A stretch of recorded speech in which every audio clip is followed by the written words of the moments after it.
When my phone vibrated with the 47th missed call of the day, I didn't pick up. I just stared at the caller ID, a contact name I hadn't seen in nearly 2 decades. My brother was crying in a voicemail, begging me to answer, claiming our parents were desperate to talk to me. 17 years ago, those exact same people packed up a moving truck in the middle of the night, left a single crisp $100 bill on an empty kitchen counter, and drove across the country without looking back.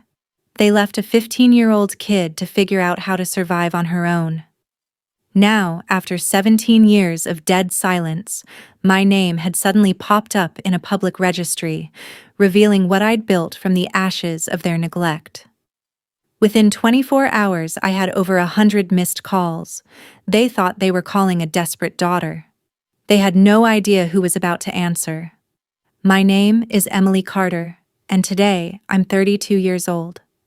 Looking at my life now, you'd see a successful woman standing in a high-rise office. But if you went back 17 years, you'd find a terrified 15-year-old girl standing in the middle of a ghost house. It was a freezing Tuesday morning in October. I woke up around 6, expecting the usual sounds of my mother rattling pots in the kitchen or my older brother blaring music from his room. Instead, there was an eerie, suffocating silence. I stepped out of my bedroom, and my heart dropped into my stomach. The hallway was stripped bare. The living room furniture was completely gone. No couch, no television, not even the rug. It looked as if the house had been robbed in the dead of night. Panic set in as I ran toward my parents' room. Empty closet hangers swung gently on the rod, but everything else was gone. Downstairs on the kitchen counter, sitting in the middle of absolute emptiness, was a single mug. Underneath it was a crisp $100 bill and a scrap of notebook paper. In my mother's handwriting, it read, "We had to move to Texas. There wasn't enough room or money for everyone. You'll figure it out." They had loaded the moving truck, packed up my brother, and left their 15-year-old daughter behind without a second thought. That was the day Emily Carter stopped being a child. For 3 days, I lived on tap water and a stale box of crackers I found tucked in the back of the pantry. The fear was a heavy, suffocating weight. If I called the police or social services, I knew I'd be thrown into the foster system, bounced between strangers, and stripped of whatever control I had left. So, I made a choice that no 15-year-old should ever have to make. I kept quiet. I walked to a local diner 3 miles away and begged the manager for a job. I lied about my age, claiming I was 17 and homeschooled. Looking at my red, swollen eyes, he didn't press for paperwork. He handed me an apron and put me to work wiping down tables for cash under the table. That single $100 bill my family left behind became my lifeline. I didn't spend a single cent of it. Instead, I tucked it into the lining of my shoe as a bitter reminder of what my blood was worth to them.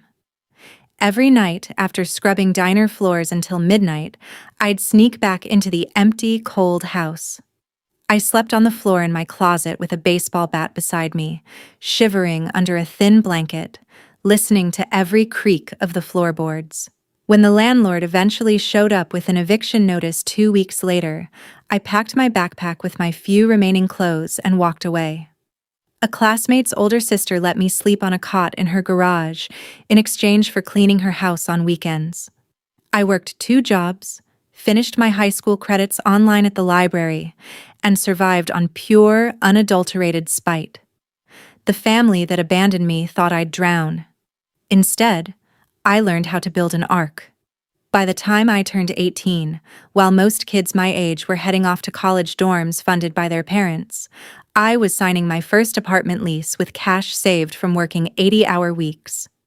The hardship didn't break me. It forged an ironclad discipline inside my soul. I enrolled in night classes at a community college, majoring in business administration while working full-time at a logistics firm during the day. I didn't care about parties, dating, or vacations. My entire life became about one thing: securing complete, Unshakable independence so no human being could ever throw me away again. My relentless work ethic caught the attention of the logistics company's founder. He became the mentor my father never was, teaching me the ins and outs of supply chain management, commercial shipping, and corporate acquisitions. I climbed the ladder from a low-level dispatcher to regional operations manager in less than 6 years. By 27, I took a massive risk. Using every penny of my savings and securing a small business loan, I launched my own commercial freight and supply chain consultancy firm. I worked 18-hour days, slept on my office sofa, and poured my life into the business. The risk paid off beyond my wildest dreams. Over the next 5 years, my company expanded rapidly, securing high-value government contracts and commercial partnerships across 3 states. I bought my first piece of prime commercial real estate at 30, built a diverse investment portfolio, and settled into a life of absolute financial freedom. I had built an empire out of the scraps they abandoned. For 17 years, I never searched for my parents or my brother. As far as I was concerned, my biological family was dead, and I was thriving. 17 years of peaceful obscurity came to a screeching halt on a Tuesday morning in November. My company had just finalized a deal to acquire a local distribution center, and as part of the transaction, the city released a public press statement. My full name, Emily Carter, along with my picture, was featured on the front page of the Business Journal and syndicated across several major news outlets online. The headline highlighted my journey from an independent local entrepreneur to the CEO of a multi-million-dollar logistics firm. I didn't think twice about the press release, but miles away in Texas, my past was watching. It started with my older brother, Jason. Out of sheer idle curiosity, he had typed my name into a search bar, likely expecting to find a mugshot, a dead end, or a forgotten social media page. Instead, he landed on a high-resolution photo of his little sister standing in front of her corporate headquarters, holding a plaque, with her net worth and business achievements detailed in black and white. He couldn't believe his eyes. The 15-year-old girl they had dumped in an empty house like trash was now wealthy, successful, and completely out of their reach. He didn't waste a second. Jason immediately called our parents, screaming into the receiver that they needed to look up my name right now. Within minutes, the family that had wiped their hands of me 17 years ago was staring at my success and realizing exactly what they had thrown away. The phone started vibrating around noon and didn't stop for the rest of the day. By evening, the log showed over 120 missed calls from numbers I didn't recognize, along with a flood of frantic text messages and voicemails. I finally plugged my phone into the charger, sat down in my leather office chair, and pressed play on the oldest voicemail. It was Jason, his voice trembling with a chaotic mix of shock and desperation. "Emily? Emily, it's Jason. Please pick up. Mom and Dad saw the article. They are beside themselves. We had no idea. Please, you have to call us back." The next message was my mother, her voice dripping with synthetic tears and hollow warmth. "My sweet girl. Oh, Emily, we've missed you every single day of our lives. We made mistakes, but family is family. Please, call your mother." As the voicemails rolled on, the tone shifted rapidly from fake nostalgia to sheer panic. Their business in Texas had collapsed under mountains of debt, and a foreclosure notice was taped to their front door. They weren't calling because they loved me. They were calling because they were drowning and needed a lifeline. 2 days later, they showed up at my office building without an appointment. They had used every last cent they could scrape together to fly from Texas, fully expecting a tearful reunion and an immediate open wallet. When my assistant informed me they were standing in the lobby, I didn't hide. I walked out and stood across from them. 17 years had aged my parents drastically. They looked worn, defeated, and desperate.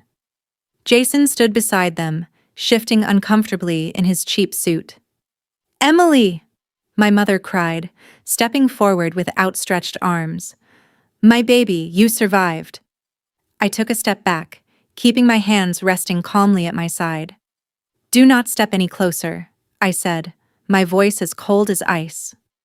My father cleared his throat, trying to step into his old role of authority. Emily, look. We know you're bitter about how things went down, but we were desperate back then. We did what we had to do to survive. And look at you now. You turned out great. God had a plan.